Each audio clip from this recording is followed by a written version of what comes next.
Redditors who have had to kill in self-defense, did you ever recover psychologically? What is it to live knowing you killed someone regardless? You didn't want to do it. Unit heading up to the code 3 chase. I got assaulted in an alley in New Orleans 20 years ago. The guy hit me in the back of the head, cut me a few times with a knife, put the knife to my throat and told me that he was going to rape and kill me. I choked him to death. Felt his windpipe crumble in my hands. I've had PTSD ever since. Constant nightmares. I see his face turn red, blue, and purple. I hear the crunch of his windpipe. I feel him struggle against me. I have scars I see every time I get out of the shower. I did what I had to do and don't regret it, but killing a man with your bare hands is a lifelong struggle. My house had been robbed twice while I was at work. One day I had to call out sick, and while I was sleeping I heard someone downstairs. I called out, "Who's there?" When we're sick, our supervisors come to see if we're actually home.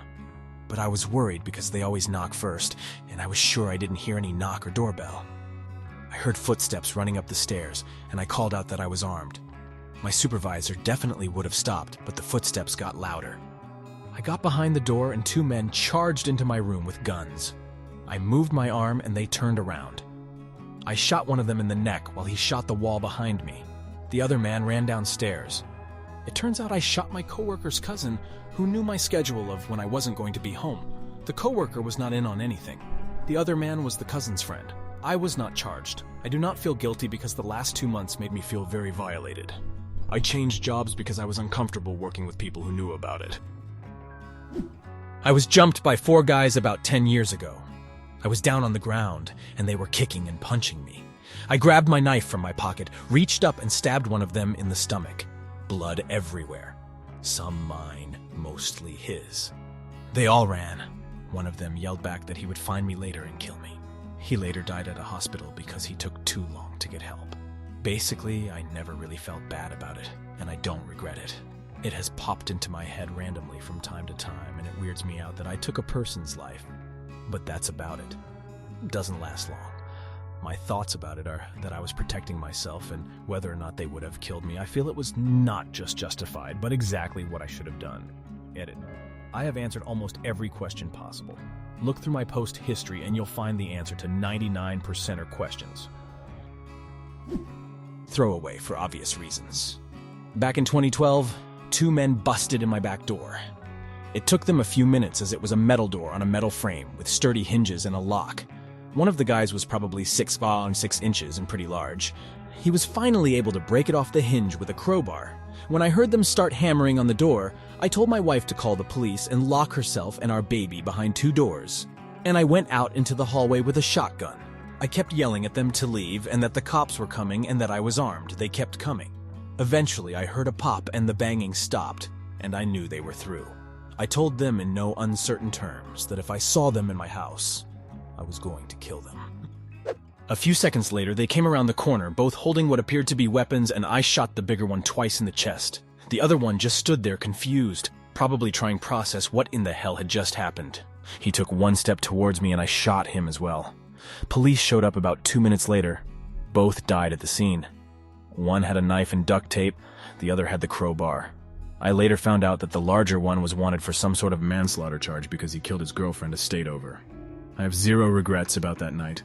They had multiple chances to leave, and I have no doubt that they would have hurt my family if I had not stopped them.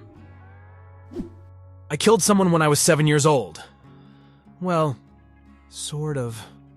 I wish I could tell you it was some Kevin McAllister-style Home Alone shit, but it really wasn't. My bedroom, which I shared with my younger brother of 4 years, was at the top of the stairs in a duplex-style house. My brother had a habit of waking up at ungodly hours and roaming around the house, hence the baby gates. At some point, I was awoken by a noise and assumed it was my brother. I peeked down from the top bunk. He's not there. It was definitely my brother. So I hopped down and opened my bedroom door, only to be met face to face with a home intruder. Apparently, he wasn't expecting me either because he yelled, jumped back, tripped over the baby gate, and fell down the stairs. The next part I didn't see, but it is worth mentioning that my front yard was practically a major highway. As far as I'm told, after surviving the stair fall, which awoke my parents, this guy staggered back out of the front and got run over by an 18-wheeler when he tried darting across the road. Afghanistan. working at the gate to our fob when a blue van starts to speed up to us, swerving around the C-wire we had put to make them slow down. It took me a moment to process that this guy wasn't going to slow down and that the van looked sagged and overloaded. Once I put those two together, myself and my A-gunner opened fire with a M240B into his windshield. The guy didn't stand a chance, and his vehicle rolled to a halt about 25 yards away. Called up EOD, and they came out and found about a 250 pounds IED in the back of the van. It was the first time I killed someone, but I regret nothing about it. It was that sick fuck or all of my buddies behind me in the fob.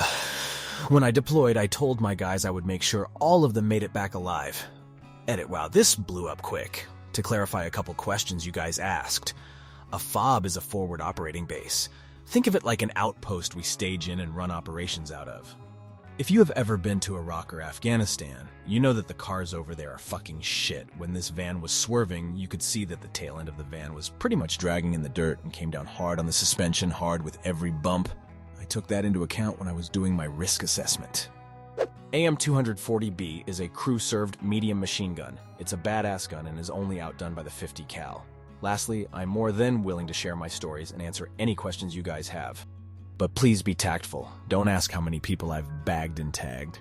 I did enough to get home to my family and bring my guys with me. That's all you need to know. Edit 2. I've gotten a lot of requests, but frankly, I don't think I should do one. I didn't do anything out of the norm. Any other Marine would have done the same in my shoes. I appreciate the positive feedback. If anyone feels the need, you can message me. And as always, I answer any questions you have honestly, or if you just need someone to talk to. God bless and semper. You glorious mofos. 22 vets commit suicide a day. Please help bring awareness to this issue, and if you know someone is struggling, help them. There are far too many good guys who make it home only to lose the struggle. Pushed a guy who was attacking me in front of a bus. Wham! At the time, I was so completely consumed with rage and fear that I could not speak. He was going to kill me. It was either him or me. I picked him. It took him a few weeks to die in hospital, eventually succumbing to pneumonia. I was informed of his death by telephone. I felt nothing. 30 years later, I still don't. He was known to police as an extremely violent offender, and it was highly unlikely he would have stopped being a worthless and dangerous asshole. I felt like I had provided a public service then, and I still do. I am normally an extremely friendly, easygoing individual who never uses violence. I'm kind of zen that way. All this goes out the window when faced with fighting for your life. I posted this on my previous Reddit about 11 months ago. This was about 2004, 2006. I don't remember the exact year anymore. I killed a guy that tried to break into my apartment because he was wanting his wife that he had just beat the shit out of. 2 a.m. I hear them arguing. I could hear it through my bathroom wall. I shut my bathroom, then the bedroom to drown it out. 2:15 a.m. She's banging on my door. Broken nose, left eye swollen, and limping from tripping and falling to get out of the apartment. Told her to go to the bathroom, clean herself up, then hide in my bedroom. Husband comes out of the apartment, yelling her name, and he notices her blood trail to my apartment. Starts banging on my door, yelling to let him in. I warned him 3 times that he doesn't stop. I will kill you! He kicks the lock on the door swings open, and I swing my baseball bat down onto his head. He falls to the ground, stunned. He lands stomach first, and I see a handgun tucked into the back of his shirt. I grab it, throw it into my apartment, and warned him one more time. He got up, came at me. I slammed my bat into his stomach, then slammed my bat over his head one last time, which caved his skull in. I knew from the blood spatter from when I hit he was dead. Thankfully, the neighbors had called the police when it started, and the second he fell to the ground dead. Police had made it to the top of the steps. It never affected me as much as it should have. I reacted the best way I could for the situation I was in. I don't think about what I did anymore. I can't fix the past. Dear viewer, thank you for watching this video. Good luck!